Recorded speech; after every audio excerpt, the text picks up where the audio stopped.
महाराष्ट्र और झारखंड में चुनाव का बिगुल बच गया है। चुनाव आयोग ने दोनों राज्यों में विधानसभा चुनाव की तारीखों का ऐलान कर दिया है। महाराष्ट्र और झारखंड में दोनों खेमे अपने अपने दांव खेलने के लिए तैयार हैं।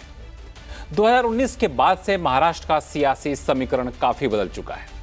ऐसे में इस बार का चुनाव महायुति और महाविकास आघाड़ी दोनों के लिए किसी बड़ी जंग से कम नहीं है। दूसरी तरफ झारखंड में भी हेमंत सोरेन की अगुवाई में महागठबंधन की अग्नि परीक्षा होनी है। दोनों राज्यों में कौन कितने पानी में है, आज चुनाव अड्डा में इसी पर करेंगे बड़ी चर्चा। मैं हूं लक्ष्मण रॉय और हमारे साथ बेहद खास मेहमान जुड़ेंगे। मेहमानों का परिचय कराऊं इससे पहले देखिए खास रिपोर्ट।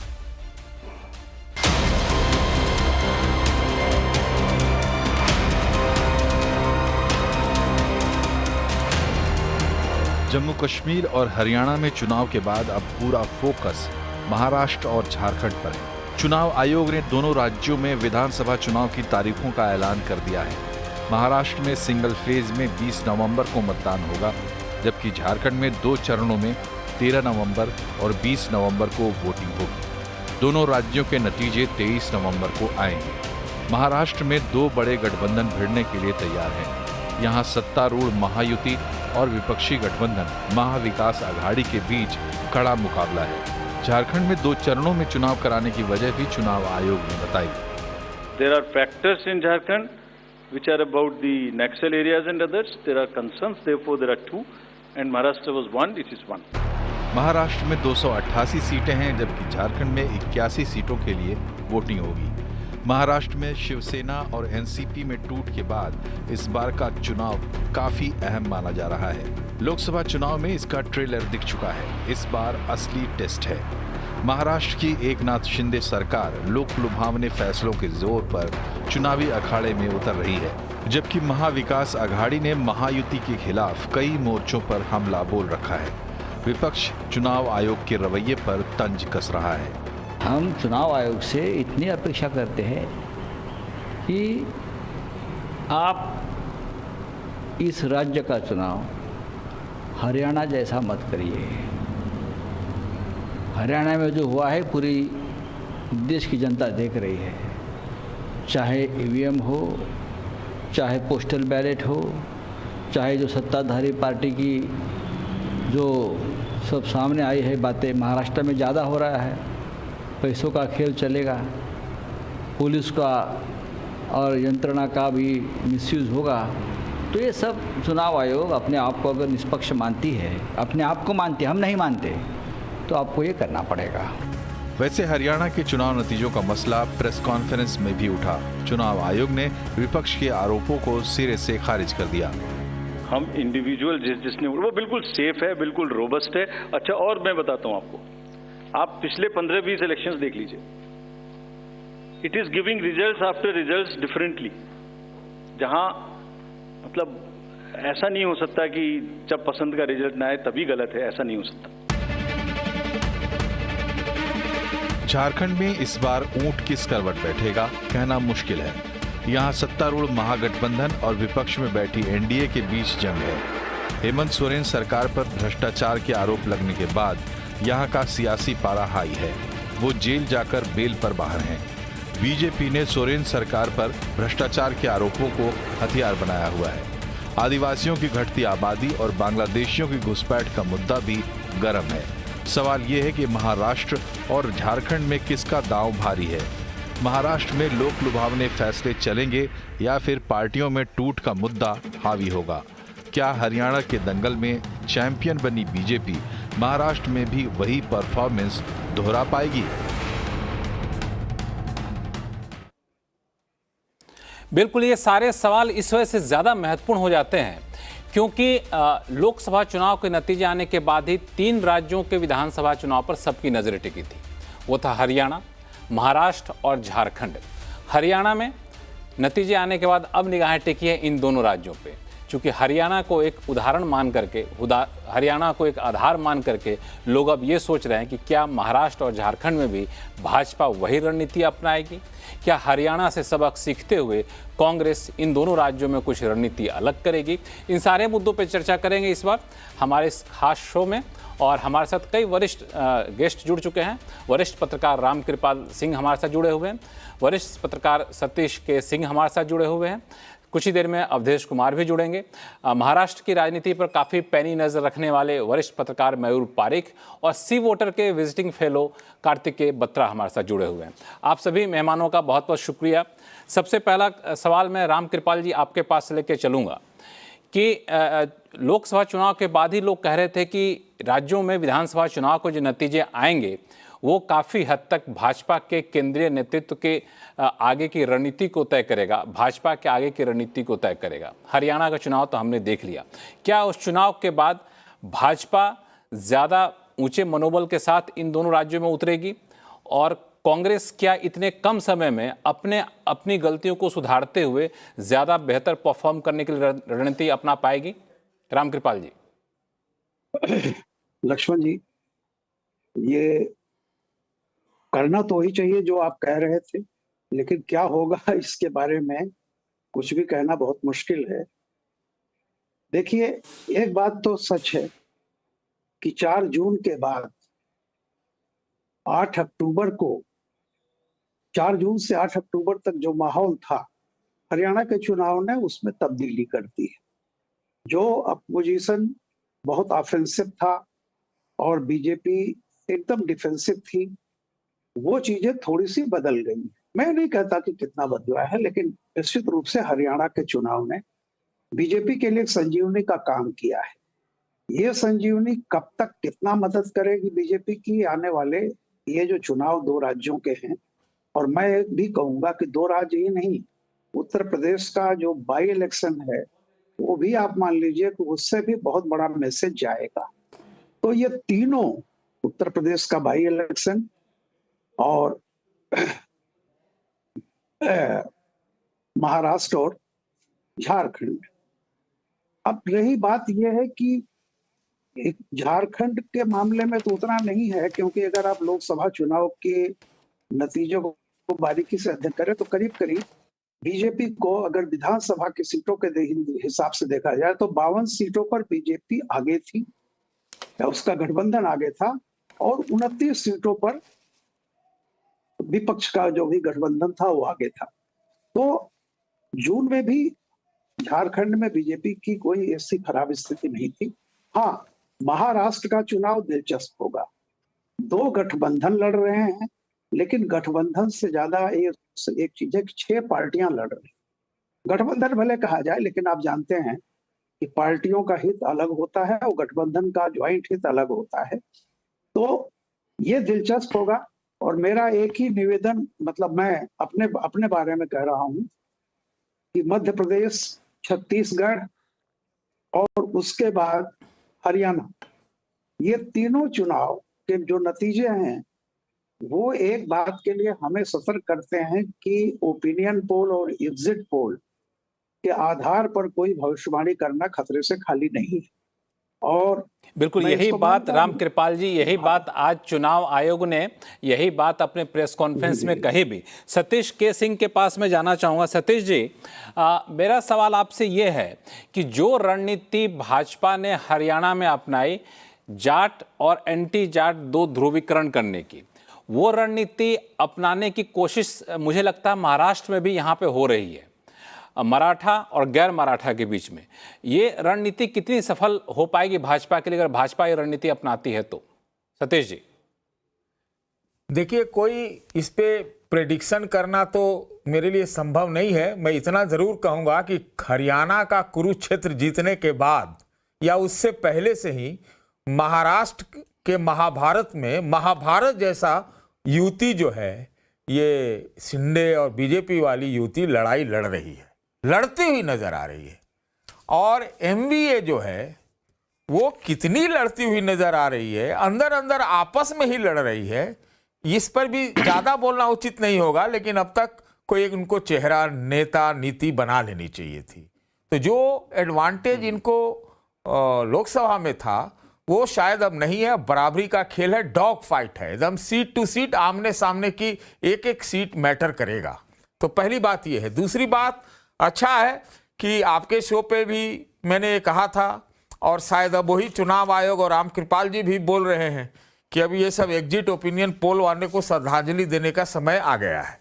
तीसरी बात जो मैं कहना चाहता हूं, जो इस चुनाव का बहुत साफ चीज कसौटी पर ले जा रही है भाजपा और उसके लोग, वो यह है हिंदुत्व पार्ट 2 में जो ये कटो और बटो कटोगे अगर बटोगे, तो ये हिंदुत्व पार्ट 2 मैं मानता हूं ये नए प्रकार का हिंदुत्व है, आक्रामक हिंदुत्व है। तो ये तीसरी बात है, इसकी अभी मतलब जनमत संग्रह जैसा होगा और कई जगह यात्रा निकाली जा रही है, हम यूपी में देख रहे हैं, तो वो एक तीसरा एस्पेक्ट है। और जो देखिए भाजपा क्या है कि 3 प्रकार के का काम करती है। एक पोलराइजेशन पॉलिटिक्स भी करती है और जातियों में भी जो एक पोलराइजेशन उसका एंटी पोलराइजेशन करती है, मतलब जैसे आपने जाट और एंटी जाट का बताया। और तीसरा यह है कि जो रेवड़ी तो सबकी लाडली है, तो जो विपक्ष में हो चाहे सरकार में हो, तो कितनी रेवड़ियां बटी है महाराष्ट्र में। तो इसलिए मैं मानता हूं कि वहां बराबरी की लड़ाई है और लड़ाई वो लड़ रही है। अब देखना ये है, रेवड़ी के ऊपर अलग से आऊंगा, लेकिन राम कृपाल जी ने और आपने दोनों लोगों ने जो एक एग्जिट पोल की जो बात की, तो मुझे लगता है कार्तिकेय बत्रा जी के पास नहीं जाऊंगा तो बेमानी होगा। ये सी वोटर के विजिटिंग फेलो हैं। बत्रा साहब कुछ कहना चाहेंगे? चुनाव आयोग ने भी आज कुछ इस तरह से इशारा किया है कि एग्जिट पोल का तौर तरीका बदलना चाहिए, ज़्यादा ट्रांसपेरेंट होना चाहिए, दायरा बड़ा होना चाहिए। और अब हमारे 2 मेहमान भी एग्जिट पोल के मुझे लगता है कि उसके बहुत पक्ष में नहीं है।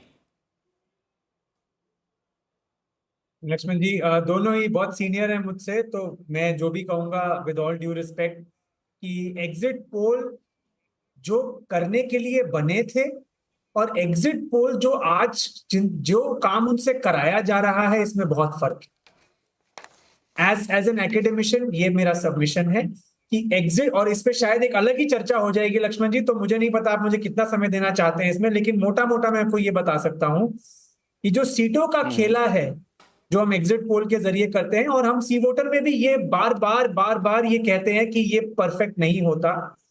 ज्यादा जो ध्यान है वोट शेयर पे रहता है, और इस पर मैं आपके साथ आधे घंटे बोलेंगे, पौने घंटे बोलेंगे, शो करने को तैयार हूं। कैसे हरियाणा में जो वोट शेयर के ट्रेंड्स थे वो कहीं ना कहीं जितने भी सही एग्जिट पोल या क्रेडिबल एग्जिट पोल थे उन्होंने ठीक ठाक पकड़े with some error here and there.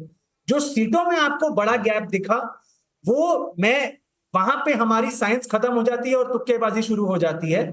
और उस तुक्केबाजी का एक कारण होता है क्योंकि चैनल्स जो हैं वो सीट चाहते हैं, जनता जो है वो सीट चाहती है। और भारत के first past the post system में अगर हम सीटों की बात करें तो इसे प्रेडिक्ट करने का कोई एग्जैक्ट साइंस नहीं है। एक आंकड़ा देकर अपनी बात खत्म करूंगा। कांग्रेस ने 2019 से 24 के बीच 20 लाख वोट बढ़ाए हरियाणा में अपने, 20 लाख, लेकिन वो आखिरी 9 सीटें 23,000 वोट से हार गई। तो अब अगर आप मुझे ये कहेंगे कि तुमने वो 20 लाख सही पकड़ा लेकिन तुम वो 23,000 नहीं पकड़ पाए, तो मैं अपनी गलती तो मानूंगा, लेकिन ये मैं आप पर छोड़ूंगा कि मेरी कितनी बड़ी गलती है और कितनी बड़ी उपलब्धि है, ये आप तय करिए। बिल्कुल, इस पे आपने बहुत सही कहा कि इस पे हम लोग लंबी चर्चा कर सकते हैं और कभी मौका मिलेगा तो चुनाव से पहले हम लोग इस पे चर्चा करेंगे भी, क्योंकि हम लोग फिलहाल महाराष्ट्र पे ज़्यादा फोकस कर रहे हैं और शो के दूसरे हिस्से में झारखंड पे हम लोग फोकस करेंगे। तो महाराष्ट्र पे है तो मैं चलना चाहूँगा यहाँ पे मयूर पारेख जी के पास, जो कि महाराष्ट्र की राजनीति को काफ़ी पैनी नज़र ग्राउंड से देखते हैं।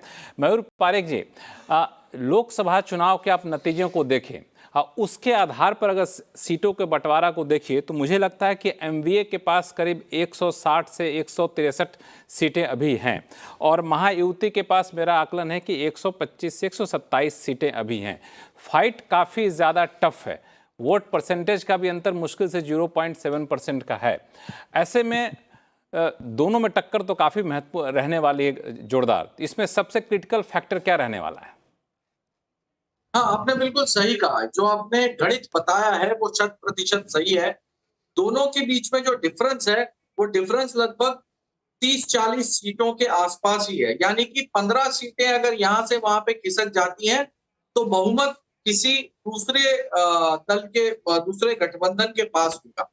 और इसीलिए ये जो रेवड़ियां बटती हुई आपको दिखी, वो इसीलिए दिखी कि अगर फेंस पे बैठे हुए लोग सत्ता की तरफ आते हैं, मुंबई शहर में लोगों को शांत करने की जरूरत है, तो कैसे शांत किया जाए? तो भाई मिडिल क्लास वालों को टोल जो है उससे मुक्ति दे दी जाए।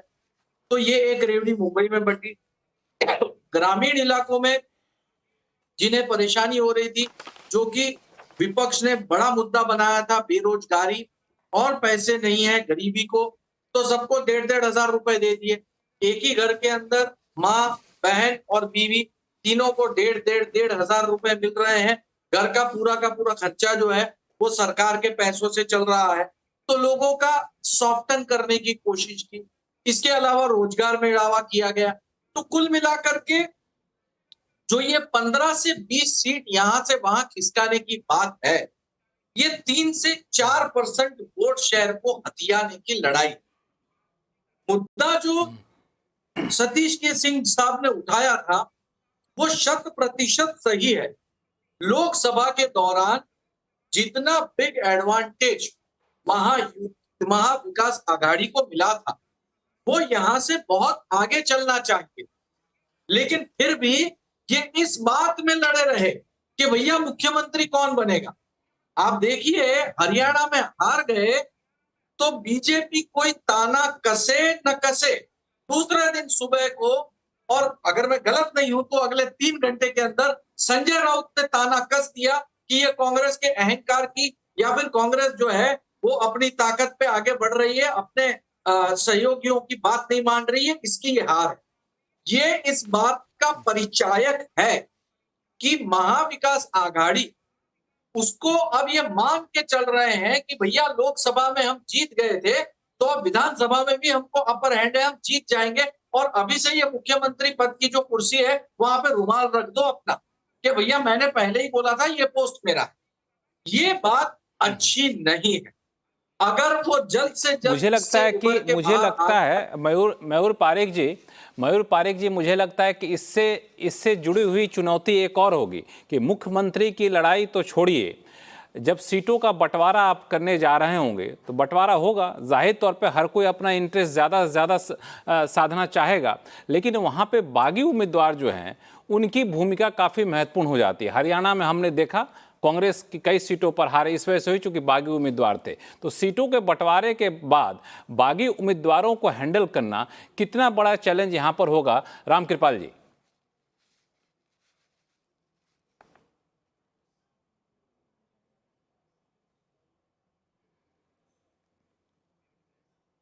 रामकृपाल जी मेरी आवाज आ रही है आपको? आप म्यूट पे हैं शायद। रामकृपाल जी आप म्यूट पे हैं शायद। रामकृपाल जी आपकी आवाज मुझे नहीं आ रही है, आप म्यूट पे हैं।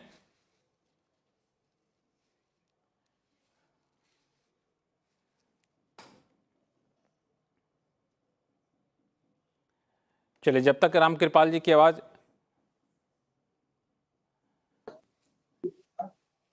जब तक रामकृपाल जी हमारे पास जुड़ते हैं, मैं अवधेश कुमार जी हमारे साथ जुड़ चुके हैं, उनसे मैं बात करता हूं। अवधेश जी, जो बागी उम्मीदवार की बात मैंने की, ये समस्या सिर्फ कांग्रेस के साथ नहीं होने वाला है, ये महाविकास आघाड़ी के साथ नहीं होने वाला है, ये भाजपा के साथ भी होगा, महायुति के साथ भी होगा। इसको कैसे भाजपा मैनेज करेगी? हरियाणा तो काफ़ी हद तक मैनेज हो गया। नहीं, देखिए ऐसा है कि बागी तो एक स्वाभाविक स्थिति आज के चुनाव में हो गया हुआ है कि अगर किसी को टिकट नहीं मिला है, टिकट का दावेदार है, तो वो चुनाव में खड़ा होता है। लेकिन देखिए हरियाणा में भारतीय जनता पार्टी में ऐसे कई उम्मीदवार थे जिनको वहाँ के लोग जानते नहीं थे, लेकिन चूंकि संगठन में तालमेल हो गया था, इस बार जो लोकसभा चुनाव में उतना नहीं था, तो संगठन के तालमेल के कारण वोट ट्रांसफर हो जाता है, और एक बहुत बड़ा कारण वहां रहा। कांग्रेस में संगठन के साथ तालमेल की संभावना काफी जगह उसमें कमी देखी गई, और उसके परिणाम आए कि संगठन के साथ ही उसका तालमेल कैंडिडेट्स का नहीं है, जो बाद में कहा गया है। देखिए महाराष्ट्र के चुनाव हरियाणा के चुनाव ने पहले तो यह स्थापित किया है कि लोकसभा चुनाव में जो कई नैरेटिव और कारक थे वो धीरे धीरे देश में बदल रहे हैं। लोकसभा चुनाव में महाराष्ट्र में महाविकास अघाड़ी के आगे बढ़ने का दो बड़ा कारण था। एक कारण तो यह था कि दलितों के बीच, जिनकी एक अच्छी खासी संख्या है वहाँ, ये फैला गया कि आपका आरक्षण खत्म हो जाएगा और आपका संविधान भी समाप्त कर देंगे अम्बेडकर साहब का। अम्बेडकर साहब के नाम पर महाराष्ट्र में एक वातावरण है, वहाँ रहते थे और यही स्थिति पिछड़ों के साथ थी। हरियाणा में ये चीजें बदली हैं। अब दलितों में नए सिरे से सोच उभरी है और दलितों का मेजर चंक जो वोट है, पिछड़ों का बहुत बड़ा वर्ग जो वोट है वो भारतीय जनता पार्टी को गया है। तो इसीलिए लोकसभा चुनाव के आधार पर इसका मूल्यांकन करेंगे तो वो चूंकि भारतीय जनता पार्टी इस स्थिति को उस समय समझ नहीं पाई थी, कार्यकर्ता उनके नाराज थे, तो जो नैरेटिव चला वो चलता चला गया। जो दूसरा महाराष्ट्र का बड़ा कारण था वो ये था कि भारतीय जनता पार्टी उस समय चुनाव में वो नहीं समझा पाई कि अंततः अजीत पवार के साथ आप क्यों आए हैं, और वो एक इनके अपने कार्यकर्ताओं में भी ये समस्या बनी और कुछ कैंडिडेट्स को लेकर के थी। धीरे धीरे इस बीच में इसको नॉर्मलाइज करने की कोशिश हुई है और महाराष्ट्र का वातावरण बदला है। इस समय का जो एक बड़ा निर्धारक होने वाला है वो इस समय जो पूरे देश में हम देख रहे हैं कि जिस प्रकार से भारी संख्या में पश्चिम एशिया को लेकर हर घर से नजीबुल्ला निकलेगा और कितने नजीबुल्ला मारोगे, हम सब हिजबुल्ला, सिर तन से जुदा, ये सब जो नारे लग रहे हैं उसका थोड़ा सा असर हरियाणा में भी हुआ और ये असर डाल रहा है क्योंकि अब ज्यादा संख्या में चीजें हो रही हैं वहां। तो इसीलिए इस बार का जो चुनाव है वो 2024 के लोकसभा चुनाव के नैरेटिव पर नहीं लड़ा जाने वाला है। ये नैरेटिव इस समय बदल गया है। चुनौती बाकी सतीश जी तो हिंदुत्व पार्ट 2। अवधेश जी एक बीच में रोक रहा हूँ, माफी चाहता हूँ, बीच में रोक रहा हूँ। ठीक है, आपने ये कहा कि लोकसभा चुनाव के नैरेटिव पे नहीं लड़ा जाएगा, लेकिन ये भी तो आप मानेंगे कि अभी जो गठबंधन है, चुनाव के बाद का गठबंधन है, और यहाँ पे उप मुख्यमंत्री देवेंद्र फडणवीस कभी नहीं चाहें कि हमसे बहुत ज़्यादा कद्दावर नेता के तौर पर शिंदे उभर करके सामने आए मुख्यमंत्री, और मुख्यमंत्री के लिए भी चुनौती होगी कि हम भले ही अलग हो गए शिवसेना से, लेकिन हमारे पास जो है सो पावर अभी बचा हुआ, हमें उसको दिखाना है। तो ये दूसरे बागी को छोड़ दीजिए, आपस में मुख्यमंत्री बनाम उप मुख्यमंत्री की लड़ाई भी अंदर खाने में चल रही है वहाँ पे, इसको कैसे संभालेंगे? नहीं, देखिए ये तो स्वाभाविक है कि उप मुख्यमंत्री कोई मन से तो उन्होंने स्वीकार करके लिया नहीं है, लेकिन इतने नासमझ नहीं है कि इतने आत्मघाती स्थिति में चले जाएंगे सुसाइडल में कि आपस के लड़के अपनी सीट घटा लें। उनको भी मालूम है कि शिंदे जी जो बने हैं कोई परमानेंट नहीं है, ये पोस्ट आज न कल ये बदलना है और बदलने के बाद किसके हाथ में आएगा, इसलिए ज्यादा से ज्यादा अपनी सीटें भारतीय जनता पार्टी वैसे भी बता रही है कि 160 से 70 पर लड़ने जा रही है, तो मेजर पार्टनर होगी, और मेजर पार्टनर होगी तो चूंकि वातावरण बदला है इस समय देश में, और जिसको सेकेंड पार्ट कर रहे हैं, कोई सेकेंड पार्ट नहीं होता है। ये सच्चाई है कि दुनिया में हिंदू समाज जो है बदलना, अगर बटेगा, जाति में बटेगा, क्षेत्र में बटेगा, तो उसकी समस्या बढ़ने वाली है। बांग्लादेश का उदाहरण हमारे सामने है, भारत में भी उदाहरण सामने है, और ये लोगों को अपील कर रही है। हिंदुत्व एक ही है, हिंदुत्व का कोई पार्ट मुझे नहीं दिखा। तो देवेंद्र फडणवीस उनके बीच होगा, लेकिन ये स्थिति नहीं बनेगी कि वो दोनों लड़के और अपनी सीट को कम करेंगे। मोटा मोटी जो है दोनों गठबंधन में सीटों के तालमेल में बहुत समस्या नहीं आनी है। मेरी जो समझ है थोड़े बहुत होगा, ये दोनों तरफ सीटों का तालमेल हो जाना है। सीटों के तालमेल को लेकर की बात के सवाल को मैं लेकर राम कृपाल जी के पास जाऊंगा। पिछली बार उनसे संपर्क नहीं हो पाया था। राम कृपाल जी, हरियाणा में अगर कांग्रेस जीतती, कांग्रेस का परफॉर्मेंस अच्छा होता तो अपने सहयोगियों के साथ सीटों के बंटवारे को लेकर ज्यादा डोमिनेंट पोजीशन में होती, ज्यादा सीट लेने के लिए। अब हरियाणा में कांग्रेस हार गई है, तो आपको लगता है कि वो जो एज था कांग्रेस का वो अब नहीं रहेगा सीटों के बंटवारे को लेकर? आप कितनी सीटें देख रहे हैं कांग्रेस को इस गठबंधन में? देखिए लक्ष्मण जी, ईमानदारी की बात यह है कि जो भी दोनों गठबंधन हैं, दोनों गठबंधन में हरियाणा के चुनाव में एक होता है ना कहने के लिए और अंदर कुछ और। जितने भी इंडिया अलायंस के बाकी पार्टनर थे, जैसे ही कांग्रेस हारी, उनके जो रिएक्शन आए हैं, कुल मिलाकर के वो अंदर अंदर बहुत खुश हुए हैं। और जिनकी बात आप कर रहे थे,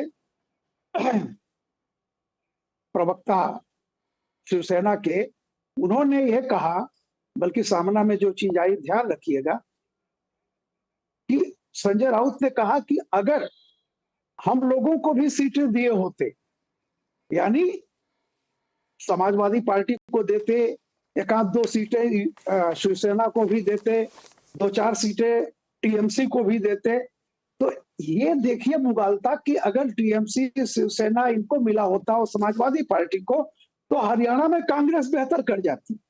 अब आप सोच लीजिए, हास्यास्पद स्थिति है।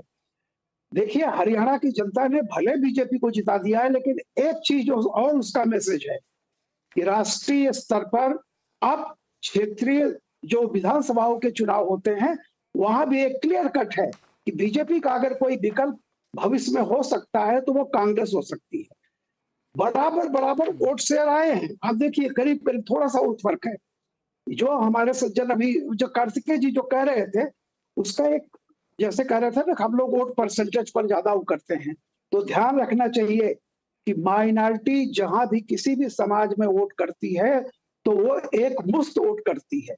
मतलब कुछ कैंडिडेट जिनकी तरफ माइनॉरिटी होती, मान के चलिए कि उनके कुछ कैंडिडेट ज्यादा वोटों से जीतेंगे, तो वो क्या होता है कि अगर वोट किसी का भी इवनली डिस्ट्रीब्यूटेड नहीं है, तो वो जैसे रामविलास जी थे ना, 2.5 लाख वोट से जीत गए। आप ये देखिए कॉन्स्टिट्यूएंसी वाइज, आप तो खैर मैं उस पर नहीं जा रहा हूं, लेकिन वोट परसेंटेज से आप सीट में, आप ही लोग तो उसको सीट बताते हैं कि ये वोट परसेंट तो इतनी सीटें मिलेंगी। खैर मैं दूसरी बात पे आ रहा हूं, ईमानदारी की बात यह है, लेकिन ये सिर्फ कांग्रेस में ही नहीं है, बीजेपी में भी जो महायुति है उसमें भी एक बात होती है, अंदर खाने जहां जो पार्टी लड़ रही होती है, शिवसेना का अगर कैंडिडेट कहीं है तो वो ठीक है, वो अपनी जीतने के लिए पूरी कोशिश करता है, लेकिन जहां शिवसेना का कैंडिडेट नहीं होता, जहां बीजेपी का है, वो उतने मन से वहां नहीं करता कि अगर हार गए तो भी कोई बात नहीं है। देखिए ये पहले भी चलता था। हालांकि ये गठबंधन की, रामकृपाल जी, गठबंधन की राजनीति की ये सच्चाई है कि गठबंधन तो हो जाता है टॉप के लेवल पे, लेकिन वो मनबंधन जो है वो उस ढंग से हो नहीं पाता है ग्राउंड पे। ये स्वाभाविक होता है, फिर भी लोग लड़ते हैं और गठबंधन पे यहाँ पे आते हैं। मैं आपके पास आऊंगा रामकृपाल जी। मयूर पारेख, एक सवाल आपके पास आऊंगा कि लोग कहते हैं कि दिल्ली की सत्ता जो है उत्तर प्रदेश से होकर के जाती है, लेकिन महाराष्ट्र की सत्ता विदर्भ से होकर के जाती है। विदर्भ में इस बार क्या हाल है? 2 बार से तो भाजपा बेहतर कर पाई, लेकिन इस बार जो अंदर खाने से जो संकेत मिल रहे हैं कि शायद वहां पे कांग्रेस ज्यादा बेहतर करने की स्थिति में दिख रही है। हाँ, अगर लोकसभा चुनाव के हिसाब से अगर हम पूरा का पृथक्करण करें तो एक बात पक्का है कि विदर्भ के अंदर कांग्रेस पार्टी जो है वो बेटर परफॉर्म करेगी। यहां तक कि एनसीपी पार्टी, शरद पवार, इन्होंने भी वहां से एक सीट ली थी, अपना उम्मीदवार लड़वाया था। वो भी चाहते हैं कि वहां उनका खाता खुले। सिर्फ पश्चिम महाराष्ट्र का जो उलाहना उनके ऊपर है, उसको टालने के लिए वो कहीं ना कहीं विदर्भ में भी अपने कुछ कैंडिडेट जो है वो जितवाने की कोशिश कर रहे हैं। वहीं अगर हम देखें तो प्रफुल्ल पटेल जो है वो भी वहां पे पूरी तरह से जोर लगाए हुए। देवेंद्र फडणवीस जो है, अभी कुछ समय पहले वहां पर जो उपचुनाव हुए थे, उपचुनाव में भी भारतीय जनता पार्टी को, जो वहां पर एमएलसी के चुनाव हुए, वहां पर दूसरे शिक्षक मतदार संघ के चुनाव हुए, बीजेपी को मुंह की खानी पड़ी। दरअसल ये वो जगह है जहां पे बीजेपी का गढ़ है और अब बीजेपी की सत्ता वहां पे डोली है। देखने वाली बात होगी, अभी भी विदर्भ का मूड जो है वो पूरी तरह से सेट हो गया, ऐसा नहीं लगता। मुद्दे बहुत ज्यादा बदले नहीं हैं और इसीलिए दिलचस्प होगा ये देखना कि विदर्भ के लोग क्या देवेंद्र फडणवीस, नितिन गडकरी, इनको देखते हुए आगे बढ़ते हैं, क्योंकि वहीं से कांग्रेस पार्टी के नाना पटोले भी, तो कांग्रेस पार्टी ने भी जो अपनी चाल चली है वो वही है कि भैया नाना पटोले जो है वो मुख्यमंत्री पद की रेस में है और यदि आप देवेंद्र फडणवीस के अलावा दूसरा विकल्प देख रहे हैं, आपके पास नाना पटोले, तो विदर्भ जो है वहां पे मैटर ऑफ चॉइस जो है वो निश्चित तौर पर बनेगा। बिल्कुल, ये एक विदर्भ एक बहुत ही महत्वपूर्ण भूमिका निभाने जा रहा है इस चुनाव में, और उसके संकेत मयूर ने दे दिए। कार्तिकेय, मैं आपके पास आना चाहूँगा। दरअसल मेरा सवाल ये है कि जो मराठे हैं, तो मराठा को एक तरफ कर दिया जाए तो गैर मराठा, खासतौर से ओबीसी, उसको लुभाने की कोशिश में महायुति काफ़ी दिनों से लगी हुई है। पिछले कई दिनों के आप फैसले को देख लें, सरकार के कदमों को देख लें, तो ओबीसी को ज़्यादा से ज़्यादा आकर्षित करने की कोशिश की जा रही है। कोशिश ये है कि मराठा एक तरफ हो जाए, गैर मराठा एक तरफ हो जाए। कुल वोट परसेंटेज देखें तो करीब राज्य की जनसंख्या का 52% ये लेके चलते हैं। 350 से ज़्यादा छोटी मोटी वहाँ पे जातियाँ हैं। तो ओबीसी को अपने तरफ आकर्षित करने की रणनीति भाजपा की या फिर कहें महायुति की 2 से 3% तक वोट शेयर अपनी तरफ ट्रांसफर कर पाने में कितनी कामयाब होगी? कार्तिकेय। देखिए लक्ष्मण जी, ये जैसा कि अभी कहा गया था कि बीजेपी की स्ट्रेटेजी ये होती है, जो डोमिनेंट लैंड ओनिंग कम्युनिटी है किसी भी राज्य में, उसके सामने बाकी जो खड़े हैं उन सबको मोबिलाइज करके कहीं ना कहीं एक कोएलिशन बनाया जाए। और ये आप हरियाणा में भी देखते हैं, ये आप यूपी में भी देखते हैं, और कहीं ना कहीं ये महाराष्ट्र में भी हुआ। लेकिन महाराष्ट्र में फिर जब इन्होंने एनसीपी को तोड़ा, इन्होंने जब शिवसेना को तोड़ा, तो वो जो इनका अलायंस था वो कहीं ना कहीं अननेचुरल अलायंस है कास्ट वाइज, अगर देखा जाए कि आप ओबीसी की पॉलिटिक्स करते हुए आए और आपने फिर मराठों को अपने साथ जोड़ लिया। तो जो आपने एक बाइनरी बनाई थी, कहीं ना कहीं उसमें एक गैप आया, और उस अननेचुरल अलायंस के और भी एलिमेंट्स जिसकी वजह से एनडीए को नुकसान हुआ 2024 के लोकसभा में, और उसमें एक नैरेटिव भी था जो इंडिया अलायंस ने दिया था, जो काम कर गया। तो ऐसे में अब जो आप कह रहे हैं कि ये जो लोक लुभावन फैसले किए जा रहे हैं, इसमें कई चीजें हैं। इसमें अपर कास्ट के नाम पे बोर्ड्स भी बनाए जा रहे हैं, इसमें प्रो पुअर फैसले लिए जा रहे हैं, महिलाओं के फैसले लिए जा रहे हैं। अब आप देखिए, सारी सोशल आइडेंटिटीज को इकट्ठे अटैक किया जा रहा है, उसमें कास्ट भी है। और तो क्योंकि कास्ट को आप डायरेक्टली नहीं, आप कास्ट को कर रहे हैं डायरेक्टली अटैक, लेकिन आप क्लास को भी कर रहे हैं। अब क्लास और कास्ट में भी कोरिलेशन है, जो ज्यादा ओबीसी होगा वो ज्यादा गरीब भी होगा, तो उसका फायदा उसको होगा। फिर आप जेंडर पर भी इसको कर रहे हैं। तो एक तरीके से देखा जाए तो पिछले, और अब ये कल जो मुंबई का जो फैसला आया है, इससे आप अर्बन वोटर और रूरल में भी कर रहे हैं, कि मतलब आप रूरल को भी दे रहे हैं, अब अर्बन को भी दे रहे हैं। तो ये जो पिछले 1-2 महीने में जो हम देख रहे हैं, एक तरीके से हर कॉन्स्टिट्यूएंसी को एड्रेस करने की कोशिश की जा रही है। और उसका कारण, जैसा कि अभी एक मित्र ने कहा, कि अंत में जो स्विंग होगा वो बहुत नैरो मार्जिन का होगा। तो उस स्विंग को मैनेज करने के लिए आप जितना भी अपना, जो जिसे कहते हैं ना, कास्ट योर नेट वाइड, जब आप मछली पकड़ने जाते हैं तो जितना बड़ा जाल बिछाएंगे उतना बेहतर है, कुछ तो आएगा। तो प्रोबेबिलिटी में अगर हम देखें तो वो उससे चांसेस बेहतर होते हैं। अब सवाल ये है कि क्या एमवीए के पास अपोज करने के लिए इतना असला है, पॉलिटिकल असला जिसे हम कहते हैं, कि वो इस नैरेटिव के सामने कुछ ऐसा रख पाए। एक हम सिंपैथी की बात करते हैं, सिंपैथी में उद्धव ठाकरे जी के साथ है, वो लोकसभा में भी आई, क्या वो इस बार फिर रहेगी? क्योंकि ये सीएम का चुनाव है, अगर उनका चेहरा सामने होता है घोषित या अघोषित। तो ये सारे सवाल हैं, इनके जवाब अभी तो मुझे नहीं लगता किसी के पास, एटलीस्ट मेरे पास तो नहीं है।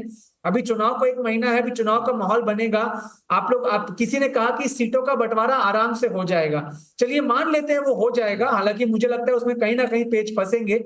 लेकिन टिकट बंटवारे की क्वालिटी का जो है, जिस तरह की टिकटें बटेंगी, कहीं ना कहीं हरियाणा में कांग्रेस को 2 चीजें ले डूबी। आपने इंडिपेंडेंस का जिक्र किया, कहीं ना कहीं टिकटें भी ऐसी बांटी गई जो पता था जिताऊ उम्मीदवार नहीं है, तो वहां पर जो इंडिपेंडेंट था वो इस वजह से खड़ा हुआ क्योंकि उसको पता था कि वो बेहतर कैंडिडेट है। तो ये सब मिलाकर हरियाणा में जो बड़ा फैक्टर लेसन्स होगा, लिए हैं, ये एक बड़ा फैक्टर होगा। ये अवधेश जी, मैं आपके पास आऊंगा, लेकिन एक सवाल मैं सतीश के सिंह साहब के पास लेके जा रहा हूं कि ये जो गठबंधन बना, गठबंधन में अपनी अपनी पार्टियों को छोड़ करके वहाँ के कद्दावर नेता निकल करके सामने आए। उनके जो अपनी पार्टियां थी, उन्होंने उनके ऊपर गद्दार तक का आरोप लगाया। ये गद्दार का धब्बा धोने में ये कितने कामयाब हो पाएंगे? ये वापस तो अपनी पार्टी छोड़ के आ गए हैं, लेकिन अपने साथ क्या उस तरीके से वोट बैंक लेकर के आएंगे? ये कितना बड़ा चैलेंज रहेगा सतीश जी, शिंदे के लिए या फिर अजीत पवार की बात करें तो? 4 चीजें। अजीत पवार की तो नहीं कह सकते, लेकिन मैं इतना कह सकता हूं कि एकनाथ शिंदे एक्स फैक्टर, और जितना हम लोगों ने कमजोर उनको माना था, वो एकदम से एक डार्क हॉर्स निकले हैं। तो अब गद्दार कौन है नहीं है ये तो तय होगा। अभी तो ये टेस्ट होना है कि अब शिवसेना असली वाली किसकी है। दो बातें और कहना चाहता हूं इसी क्रम में।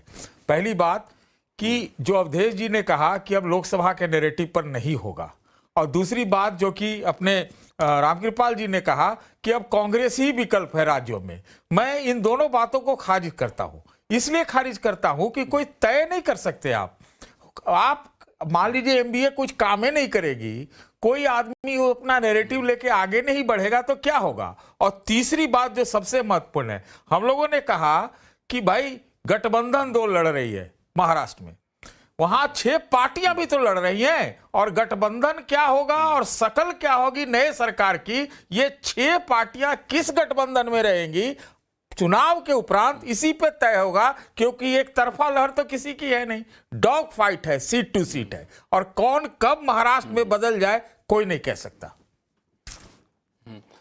तो बिल्कुल इस पे मैं आप जो 2 लोगों को आपने निशाना बनाया है, रामकृपाल जी को और अवधेश कुमार जी को, दोनों से आपके सवाल पर जवाब निशाना मतलब आप अपने जवाब में दोनों लोगों को शामिल किया है, तो दोनों से जवाब चाहूंगा यहाँ पे। अवधेश जी क्या जवाब देंगे? लोकसभा को आधार नहीं बनाया जा सकता, सतीश जी क्या मानना है? नहीं, उन्होंने निशाना नहीं बनाया है।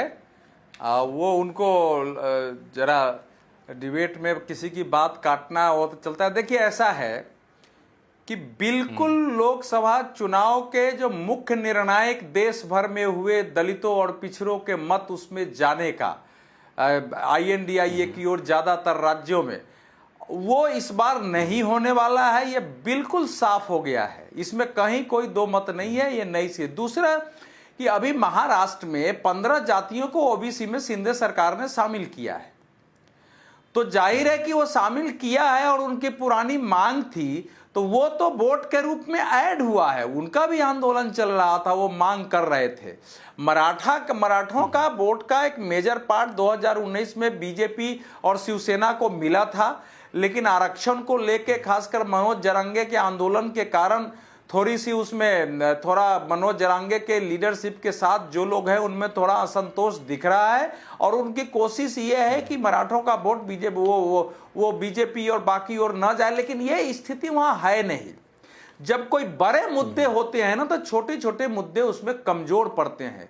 इस समय देश के सामने ऐसे मुद्दे खड़े हुए हैं, ऐसी स्थिति बन रही है जिसकी चर्चा हमने की है, और वो बातें आगे बढ़ेगी। आपको क्या लगता है कि कनाडा में इस समय कनाडा सरकार ने निज्जर को लेके भारत के साथ जो कुछ किया है, और भारत ने जो स्टैंड लिया है कि कनाडा का भारत में अलगाववाद, आतंकवाद और हिंसा इसके फैलाने और उसके लिए काम करने के विरुद्ध अधिकार मेरा खुला हुआ है हमारा कार्रवाई का, तो आपको नहीं लगता इससे देश प्रभावित होता है? ऐसे बहुत सारे इश्यूज इस बीच उभरे हैं जो भारत के मतदाताओं को, लोगों को प्रभावित कर रहे हैं। और महाराष्ट्र की राजनीति में 1%, 2%, 3% जो मुख्य निर्णायक होता है वो होता है।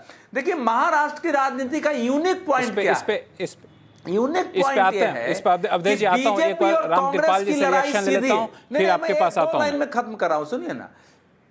अच्छा ठीक, नहीं ये 2 लाइन सुन लीजिए, बहुत इसके बाद जाइएगा। क्या है कि जहां शिवसेना है वहां शिवसेना शिंदे उसके सामने है, जहां एक तरफ एनसीपी ए है तो एनसीपी बी है।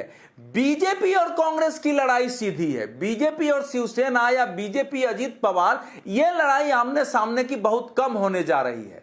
तो कोई भी अगर आप परिणाम चुनाव का विश्लेषण करेंगे तो इसका बिल्कुल ध्यान रखिए कि बीजेपी की वहां सीधी लड़ाई और कांग्रेस की सीधी लड़ाई बीजेपी से है, शिवसेना शिंदे की, शिवसेना उद्धव ठाकरे से, शरद पवार एनसीपी की, अजीत पवार शरद पवार से, क्योंकि ज्यादातर उम्मीदवार इनके उसी रूप में खड़े होने वाले हैं। यह वहां का एक महत्वपूर्ण समीकरण है जिसकी ओर ध्यान रखना पड़ेगा।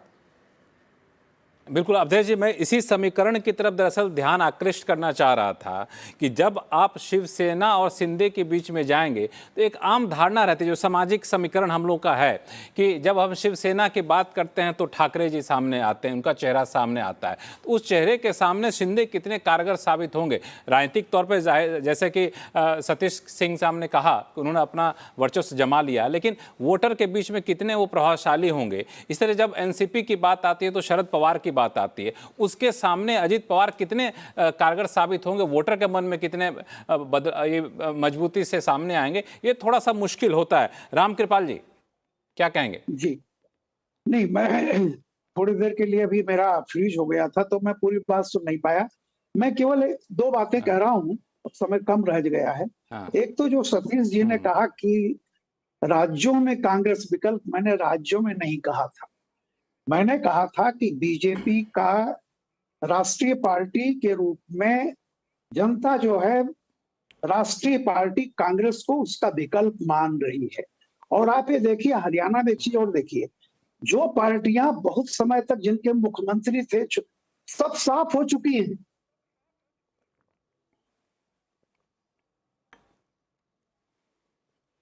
जी, लगता है कि रामकृपाल जी से संपर्क फिर हमारा टूट गया।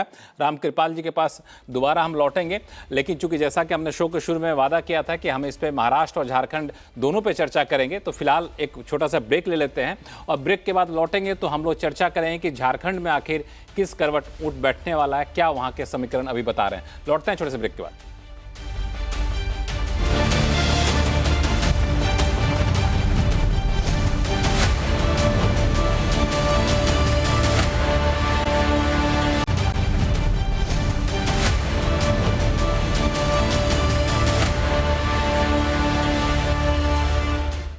ब्रेक के बाद एक बार फिर से आपका स्वागत है। आप देख रहे हैं हमारे खास चर्चा महाराष्ट्र और झारखंड में चुनावी रणनीति के ऊपर, और हमारे साथ विशेषज्ञों का खास पैनल जुड़ा हुआ है। अब चलूंगा मैं अवधेश कुमार जी के पास। अवधेश जी, पिछले 5 साल में झारखंड में चीज़ें काफ़ी तेज़ी से बदली हैं। भाजपा पिछले कुछ महीनों से मैं देख रहा हूँ काफ़ी ज़्यादा आक्रामक तरीके से घुसपैठियों का मुद्दा उठा रहा है। इसको वहाँ के जो आदिवासी हैं उनके अस्मिता से जोड़कर देखने की बात कर रहा है। ये भाजपा के लिए वोट बैंक के तौर पर देखें तो कितना फायदेमंद साबित होगा, क्योंकि सामने वाली पार्टी भी कमजोर नहीं है। नहीं, वोट बैंक तभी, देखिए कोई भी मुद्दा वोट में तभी बदलता है जब जनता के अंतर मन में वो मुद्दा होता है। अगर जनता के बीच मुद्दे नहीं हो और पार्टियां उठाए तो वोट में नहीं बदल सकता है। आप हवा में बात नहीं कर सकते हैं। झारखंड पिछले लंबे समय से और एक लव जिहाद का और जो जिहादी टेररिज्म जिसको कहते हैं कट्टर इस्लामिक का जिहाद, और उसकी बहुत बड़ा एक केंद्र रहा है। जो मोदी जी का भाषण था जब वो प्रधानमंत्री नहीं थे, गांधी मैदान की रैली थी अक्टूबर में, तो वहाँ जो विस्फोट हुए उसमें सब रांची से लेके हजारीबाग से पकड़े गए। जो महाबोधि टेम्पल में विस्फोट हुआ वो वहाँ पकड़े गए। और ऐसे कोलकाता में जो इंडियन साइंस सेंटर पर विस्फोट हुआ उसमें वहाँ के लोग पकड़े गए। और लव जिहाद के इतने मामले आए हैं कि एशिया राष्ट्रीय स्तर की एक शूटर तारा शाह देव ने वहाँ एक रंजीत कोहली से शादी की, पता चला कि वो रकीबुल्ला निकला है।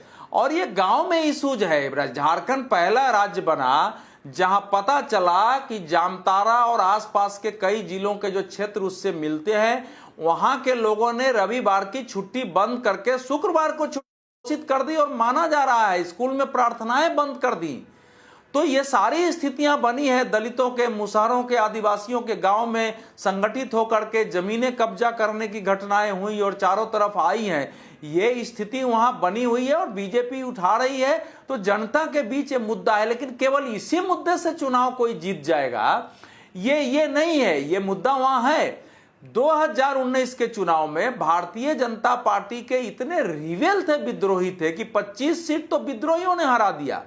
बीजेपी के एक सीनियर नेता, मतलब मैं समझता हूं झारखंड में अब उस सरजुग राय वो मुख्यमंत्री के खिलाफ लड़ गए बीजेपी छोड़ के और मुख्यमंत्री को हरा दिया, रघुवर दास को। तो वो एक बड़ा कारण रहा है। तो वो हालांकि वो 100% खत्म नहीं हुआ है, लेकिन अगर बीजेपी इसको जरा हैंडल ठीक से कर लेती है तो बीजेपी वो भी चुनाव नहीं हारी थी। यद्यपि उनके कार्यकर्ताओं में अभी भी असंतोष है। वो असंतोष तो देश भर में कुछ कारणों से रहता है, वो है। और जो चंपाई सोरेन को और वो जो सीता सोरेन दोनों को लाए हैं, तो वो जरा आदिवासी क्षेत्र में उनका भी थोड़ा एडिशन होना है। तो ये सारा मिला के चलना है। और ये जो मुद्दे हैं घुसपैठियों का, ये ऐसा मुद्दा है कि बीजेपी के सामने विपक्ष इसका समर्थन करेगा नहीं, उसको मुस्लिम वोट का भय है। अगर वो ज्यादा हमला करेगा तो ये बीजेपी के पक्ष में जाता है। इसलिए ये मुद्दे बहुत रणनीतिक तौर पर भारतीय जनता पार्टी ने उठाया है। बिल्कुल, इस मुद्दे पर अगर भाजपा को घेरने की कोशिश करेगी विपक्ष को उल्टा पड़ेगा, ऐसा मानना है अवधेश जी का। रामकृपाल जी, सहमत हैं इनसे आप? देखिए, मैं कह रहा हूं कि नेट आजकल बहुत धोखा दे रहा है, तो मैं जल्दी से अपनी बात करके ऐसा है कि अभी एक बात उठी थी शुरू में, और ये शुरू में सतीश जी ने भी कहा था कि एक हिंदुत्व का अब वो दूसरे तरह का वो चल रहा है। मैं केवल एक बात कह रहा हूं, देखिए, जो भी आज की दुनिया में जो हम लोग पहले सोचते थे कि एकदम रीजनल मुद्दे हैं, अब ऐसा नहीं है। हरियाणा के चुनाव को भी अगर ध्यान से देखिएगा तो ऐसा नहीं है। पहली बात तो यह है कि लोकसभा में जो सबसे बड़ा हथियार जो उत्तर प्रदेश, हरियाणा और महाराष्ट्र तीनों जगह चला था, वो था कि आरक्षण खत्म हो जाएगा। अगर ये वाकई बड़ा मुद्दा होता तो इसको हरियाणा में क्यों नहीं चलाया गया? तो जो ओबीसी था उसको समझ में आ गया, और दलितों को भी ये समझ में आ गया कि ये ऐसे ही झूठ मूठ का एक भेड़िया आया। तो एक तो ये हो गया। दूसरी बात मैं कह रहा हूं कि आज की बात मैं कह रहा हूं, बहराइच में जो कुछ भी हो रहा है उस पर आज अखिलेश के 2 बयान आए, जरा ध्यान दीजिएगा। एक बयान अखिलेश का यह है कि यात्रा को मुस्लिम इलाकों से क्यों ले जाया जा रहा था। अब ये ऐसी बात है, मुझे तो समझ में नहीं आ रहा है कि अब देश में कोई सड़क जो है ऐसे तो नहीं बनती है कि वो हिंदू के इलाके से ही सब जगह जाए।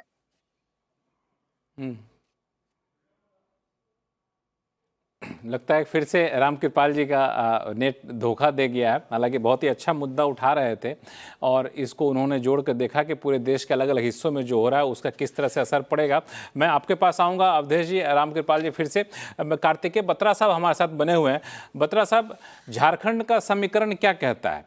चुनाव के बाद हमने देखा कि पिछले कुछ महीनों में या फिर कहें कि कुछ सालों में कई सारे लोग जो पिछले चुनाव में भाजपा के विरोध में खड़े हुए थे वो लोग अब भाजपा के साथ आ चुके हैं। जो आजसू पार्टी के सुदेश महतो हैं, हालांकि उनको सीटें कम मिली थी लेकिन भाजपा का वोट अच्छा खासा काटे थे।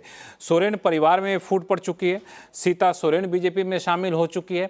तो इन सब का असर भाजपा के वोट बैंक पर कैसे पड़ेगा? कार्तिकेय जी।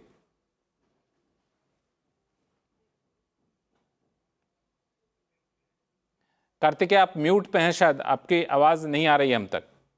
आप म्यूट पे हैं, आप अपने आप को अनम्यूट करिए।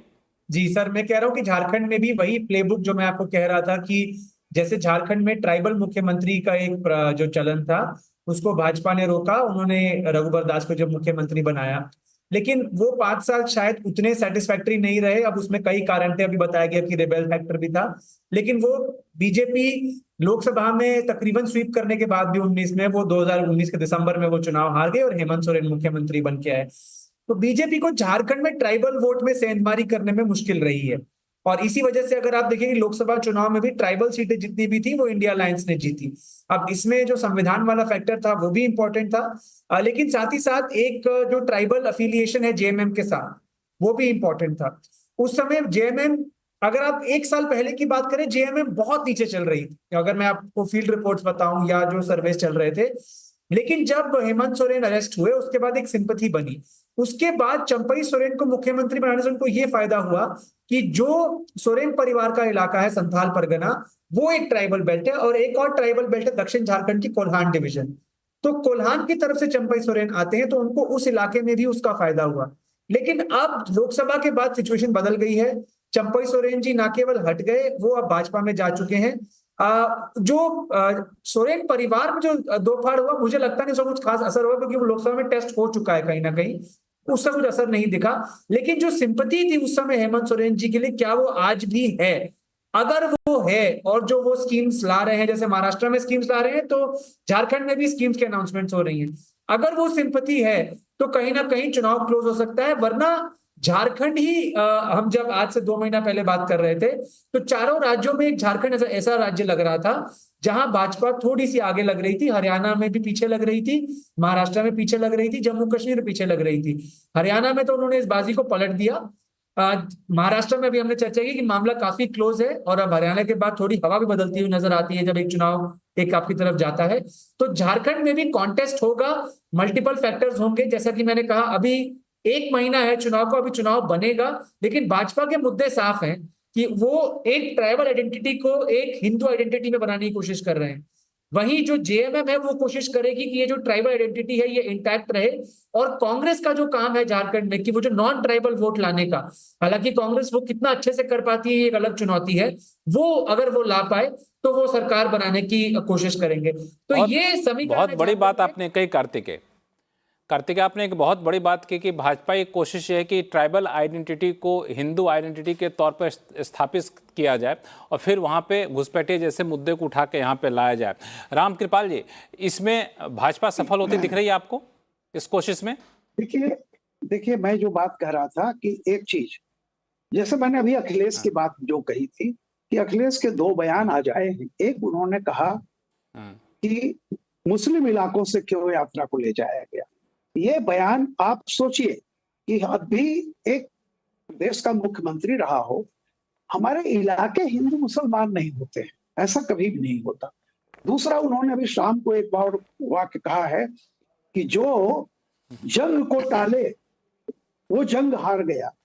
अब ये देखिए, चुनाव जंग नहीं है भाई, ये कोई छोटा मोटा कार्यकर्ता कहे, लेकिन बड़े लीडर जो टॉप पार्टी के मुखिया हैं उनको इसको जंग नहीं कहना चाहिए। जंग का मतलब, साथ ही साथ एक और पट्टी चल रही है कि इजराइल और ईरान की जंग बहुत जल्दी होगी, समथिंग। क्या हम बातें कर रहे हैं? तो एक बात बताऊं, जो वो कह रहे थे ऐसा बीजेपी कर रही है, मैं ये कहता हूं कि अगर जमीनी स्थितियां अगर तैयार होंगी तभी कोई चीज चलती है। आप गर्मी में कंबल नहीं बेच सकते और जाड़े में आप कूलर नहीं बेच सकते। स्थितियां जमीनी तौर पर और जिस तरह से हवा दी जा रही है, तो आप ये तय जान लीजिए कि एग्जिस्टेंस आदमी का, जो इंसान है, उसका सबसे बड़ा सवाल होता है अस्तित्व का सवाल, अपनी पहचान का सवाल। ये बहुत बड़ा मुद्दा है, मैं आपको बता रहा हूँ।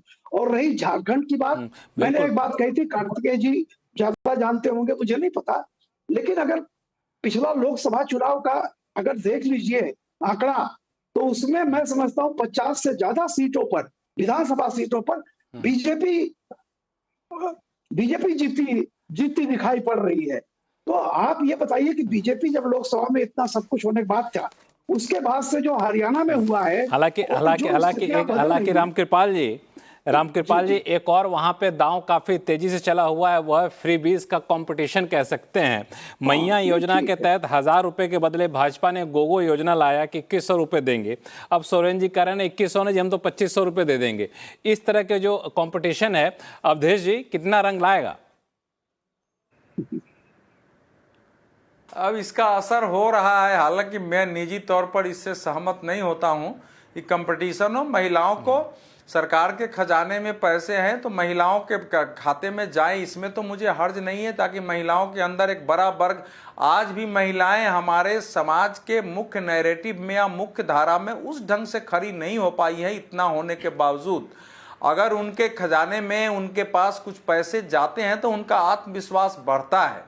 लेकिन अब वोट के लिए अगर ये स्थिति बन रही है तो ये मैं इसको बहुत देश की दृष्टि से अच्छा नहीं मानता हूं, लेकिन इसका असर होता है और इसका असर चुनाव में हमने जगह जगह देखा है और हो रहा है। हरियाणा में भी हालांकि कांग्रेस और बीजेपी में कंपटीशन था और उसमें जो है बीजेपी को थोड़ा महिलाओं का ज्यादा वोट मिला, क्योंकि इसके साथ साथ थोड़ा धर्म वाला मामला भी जुड़ जाता है और कई चीजें जुड़ती हैं, तो ये चलेगा। मुझे लगता है कि ये इस समय चीज है अवधेश जी, परिवार टूट गया है। नहीं, हेमंत सोरेन का परिवार टूटा, ये बात इन्होंने कहा, इस पे बातचीत हुई। अब चूंकि समय कम है अवधेश जी, तो हम लोगों को अपने शो को यहीं खत्म करना पड़ेगा। लेकिन आपने बिल्कुल सही कहा कि फ्रीबीज को लेके कोई सहमत नहीं होता है, खुश नहीं होता है, लेकिन एक आवश्यक बुराई के तौर पर उभर कर सामने आई है। लेकिन वहाँ पे महिलाएं वोटर भी काफ़ी ज़्यादा 10 से 12 सीट को प्रभावित करती हैं, तो ये भी एक बड़ी वजह है कि इस पर कॉम्पिटिशन यहाँ पर जुड़ा हुआ है। लेकिन आप सभी मेहमानों का बहुत बहुत शुक्रिया अपनी बात रखने के लिए। और अभी चुनाव में करीब करीब 35 दिन बाकी हैं। इस बीच हम लोग कई बार इस तरह की चर्चा करेंगे और बाकी सारे मुद्दों जो रह गए इस बार के शो में उन मुद्दों पर चर्चा भी करेंगे और बदलते समीकरण पर भी आप लोगों की रणनीति को अपने दर्शकों को सामने रखेंगे। बहुत बहुत धन्यवाद। CNBC आवाज़ देखते रहिए। नमस्कार।